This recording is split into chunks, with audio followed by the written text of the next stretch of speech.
This is happening. This is our reality. This is Calabash TV.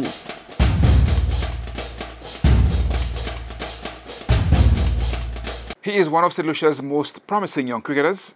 You are watching The Reality Show. Welcome back. Hard-hitting batsman Kimani Melius is a student of the Babonneau Secondary School. He is actually from the community of Bojes in Babonneau and a product of the Northern Cluster Grassroots Program. That is where we met him after he was called up for the West Indies cricket duty. It was the most I accomplished by far. I worked hard towards being selected. I was dedicated and always putting in the hard work. So when I got the news, it wasn't much a surprise for me because of the hard work I put in before the camp. Give us an idea, say hard work. Give us an idea what's involved. What is hard work? Hard work is basically pushing yourself. Even though you're tired, you still have to push yourself. And basically, it's just doing something repeatedly and bettering yourself at it. And always wanting to do the extra and running extra and stuff. So, like, do you give yourself goals? Do you say, I want to reach there, I want to get to this point, that's why you're pushing this hard? I've always been playing competitive cricket, always wanting to win. And so I must do so in my training, always trying to better against my teammates, try to be the best against my teammates. That's what transforms me, and that's what I want to be when I grow. Now, give us an idea. Sometimes I know you may not have the energy, may not feel, like you want to go train, you want to do something, but what motivates you? What keeps you going when you don't feel so much energy to move forward? When you want to be an international cricketer, you have to make sacrifices. There will be times when you will feel tired and when you will not feel to go training, but that's just it. You just have to go. You don't have a choice.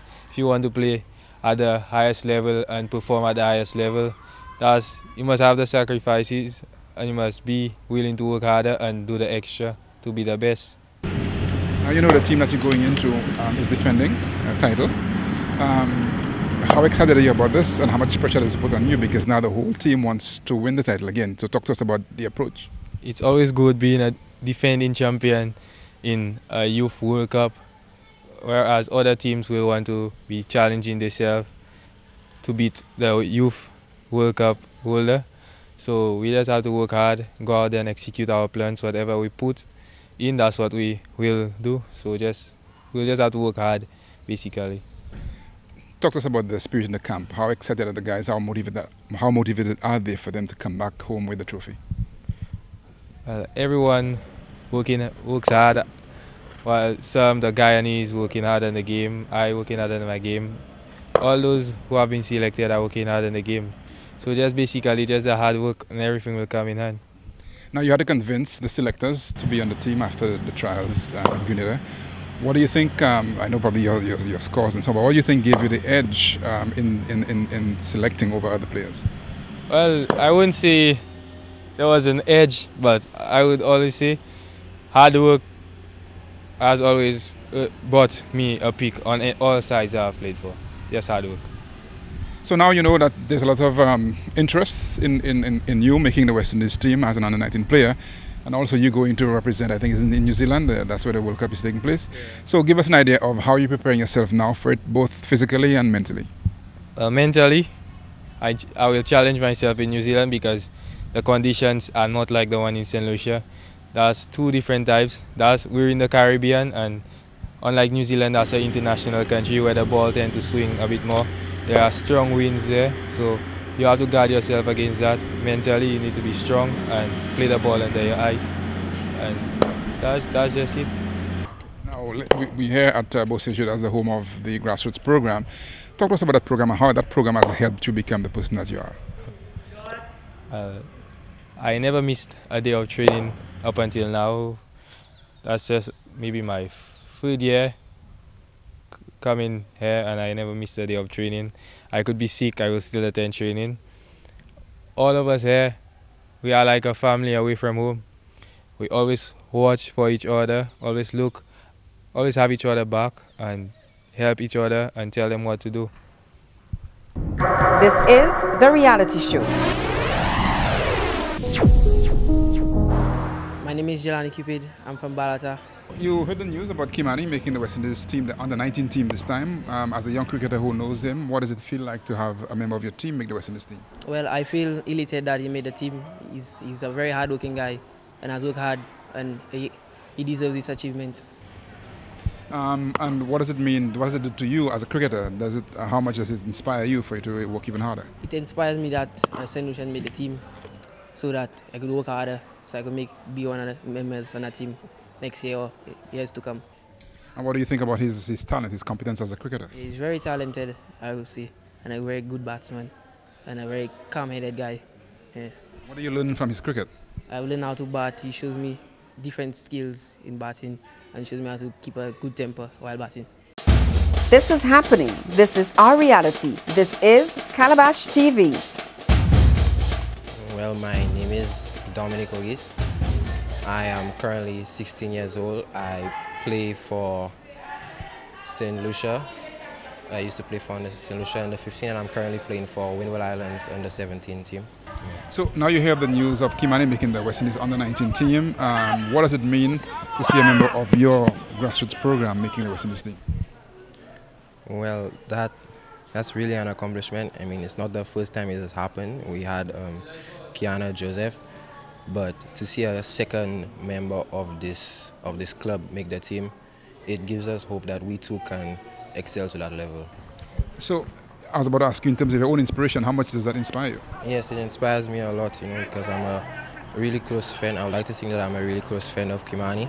He gives me a lot of advice, and I think that if I can follow in his footsteps, I can reach the same level as he has. It also means the same for the younger guys in the group as well? Yes, I mean, it does, because seeing someone like Kimani reach where he has reached in life, especially from where he started, it really gives the young guys hope that it doesn't really matter where you come from, it doesn't really matter what background you came from, but once you excel in what you do, you can reach anywhere in life. This is our reality, Calabash TV. Kimani is telling me that he's only been in the program for 3 years, is that correct? Yes. Talk to us about those 3 years. How much have you seen the transformation? Well, Kimani has really progressed. I mean, he began sometime in 2012, I think. He has just entered Form 1 at Babunu Secondary. And he started very ordinary. You could have seen somebody who had the willingness, he had the zeal, but the skill wasn't really there as much. But he learns very quickly, and he has that great desire to always want to learn. So he learned very, very fast. So where do you think that hunger came from? His own inside, his own self-belief. And was it always batting that he favored, or he just liked sports or cricket generally? He loves cricket. At one time he used to be bowling some leg spin and some medium pace, but he was advised not to because of his back situation. But he's taking on the batting. He's also doing some wicket keeping, and he loves the game. He loves fielding. He loves all aspects of the game. At what point did you start to see the maturity and see the development really starting to kick in as he became part of the program and kept coming here every Saturday, he said? Well, Kimani, as I said, he began very ordinarily. But again, the interest, he came here every single Saturday. He was maybe the first student here coming from Bogies every Saturday. And he learned fast, and he really progressed quickly. I remember the first year he made the national under-15 trials. I saw him and I knew he had that love. And it was based on that I had him to be part of the setup. And he went on to make the national team that year, and went on to make the Windward under-15 team that year. Now I know he scores a lot of runs, so that means it calls for a certain temper and so on out in the middle. Normally with T20 that guys don't have that kind of concentration and focus. So how did you think he developed that focus? Well, again, the desire to bat. He loves batting. And I mean, if he gives stories about when he plays in his community in Bogies, he would bat like hours and, just bat and bat and bat. So he has that deep love for batting. And in fact, the T20, we're trying to work together that he don't play too much of that and focus more on developing batsmanship, batting long and stuff like that. And talk to us about what this means for the team itself and for the other guys in the grassroots program who are seeing another member of the team making the West Indies team. What does it mean for your group? Well, for my group, speaking on behalf of the boys I've spoken to, they all believe, well, they can do it also, and it's a very good thing when people aspire to reach there. It's reachable. They saw somebody, Kiana before, right there making the West Indies team. So the other ladies in our group are inspired by that. Kimani also, his peers and people a little younger than him, they know it can happen. If you can do it, they can do it too. Now finally, he's going to a different part of the world to defend, which is more pressure because the West Indies are the defending champions. How are you conditioning him for a different type of environment? Well, we have done some research on the New Zealand conditions. We speak about it all the time. So he knows it won't be business as usual. We know New Zealand is very windy and the ball swings a bit there. So, but he can cope. He can adapt himself very, very quickly. He's a smart cricketer. Kimani is what I would believe, what I'd say, a smart cricketer. He assesses. And again, the big desire to want to do well. So whatever the circumstance, he'll overcome it. Let me just thank Sports St. Lucia. I think they have given us the usage of hair, Bosuju, for the past 3 or 4 years. Tell them they should really continue. We just wish they'll give us the opportunity to have some match practice out there, which will really enhance us and really push St. Lucia forward.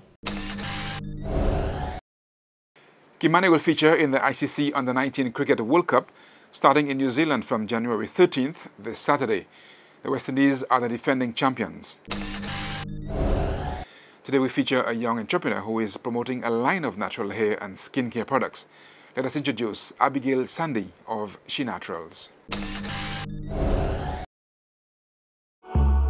Why you make it so complicated? My name is Abigail Sandy. I am the founder and co-owner of She Naturals, sub-brands Natural Man and Natural Kids. Also Fayon's Natural, which is my mother's own brand as part of the She Naturals brand. And this company has been in existence for about 4 years now, officially 2 years. And what we basically do, we formulate cosmetic products for hair and skin. Is it hot in here or is it just me? The product brand was started because of the lack of availability of natural products on the market that spoke basically authentically to health, wellness. And so we decided to get into the market to do that, especially for the women with natural hair, especially the types which we consider kinky, like myself. I'll keep it simple, baby. I'ma keep it simple with you, baby. Alright, so basically what we have in the line is natural soaps, we have hair moisturizers, we have hair conditioners, curl puddings, gels, we also have skin creams, we have repellents. Basically we cover a wide range of the cosmetic product piece. So my mom is the soap maker, and what she has in the line is Glory Cedar soaps for eczema, rashes, and so on. She has Cassia Lata, which is also a natural healing herb. She has the aloe, cucumber, sulfur soaps, over almost 20 different kinds of soaps really, and all of them basically are soaps made from plants, flowers that come from St. Lucia. We are now selling, not on a large scale, but we are now selling in St. Vincent, Barbados, Guyana, Martinique on a very small scale, and Grenada and St. Lucia. So basically we create groups in those different islands and we bring women together. I'll keep it simple, baby. I'ma keep it simple with you, baby. You know I don't ever play no games. You can view this video and a lot more on the Calabash TV channel on YouTube. There is a lot of local content there. Spread the word. Please subscribe to our YouTube channel and also like us on Facebook. That'll be our reality show this week. Join us again next Monday at 8 p.m. I am Bernard Vanis. This is happening. This is our reality. This is Calabash TV.